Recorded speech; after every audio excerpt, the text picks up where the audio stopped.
சுயம் பிரகாச நித்யானந்த பிரம்மஸ்வரூபத்தினை அறியாது அஞ்ஞானம் என்னும் திமிரத்தால் குருடாயிருந்த எங்களுடைய கண்களை ஞானம் என்னும் அஞ்சன சிலாகையால் திறந்த தேசிகேந்திரரே, தேவரீருடைய திவ்ய திருவடி கமலங்களுக்கே நமஸ்காரம். தெய்வமே குருநாதா.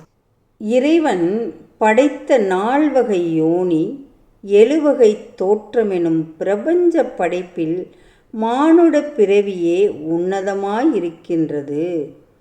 ஆனாலும் நாம் பெற்ற இந்த அரிய மானிட பிறவியானது நம் தாய் தந்தையர் இச்சையினாலோ அல்லது நம் விருப்பத்தின் பேரிலோ கிடைத்ததல்ல.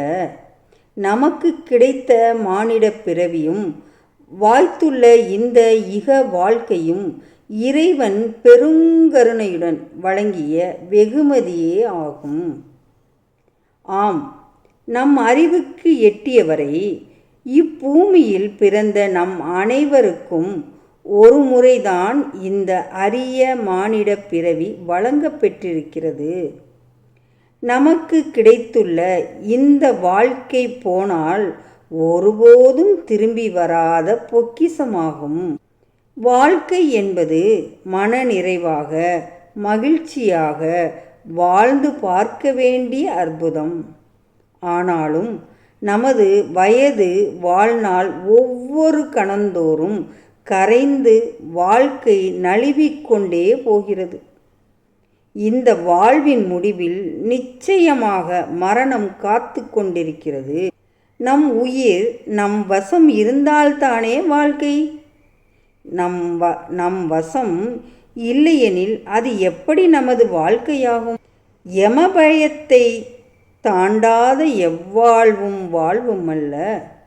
யமபயத்தை கடந்திடிலோ எவ்வாழ்வும் வாழ்வாகும்.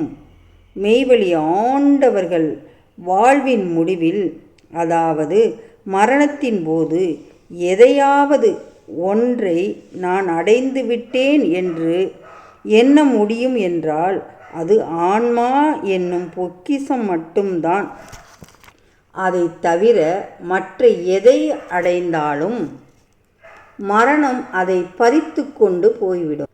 இங்கே இந்த உடம்பில் இருந்தபடியே நாம் எப்படியோ ஆன்மாவை அறிந்து கொண்டோம்.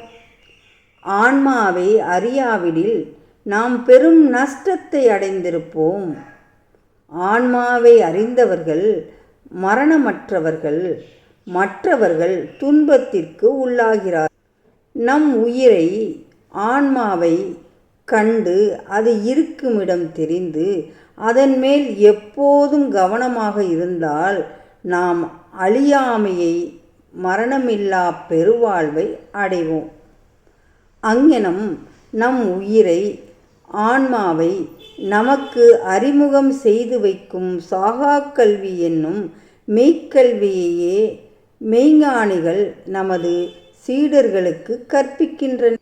இவையாவும் நமது மனம் வாக்கு அறிவுக்கு அப்பாற்பட்ட அனுபவமாக இருக்கிறது.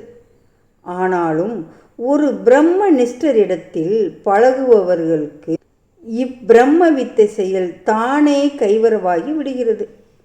தன்னை அறிந்து தனக்குள் இருக்கும் தலைவனை அறிபவரே இக பர வாழ்க்கையின் சகலத்தையும் அறிந்தவராகிறார். தன்னை அறிதலே இன்னில வாழ்வு என்று மெய்வழி ஆண்டவர்கள் திருவாய் மலர்ந்தருளியுள்ளார்கள். தெய்வமே குருநாதா.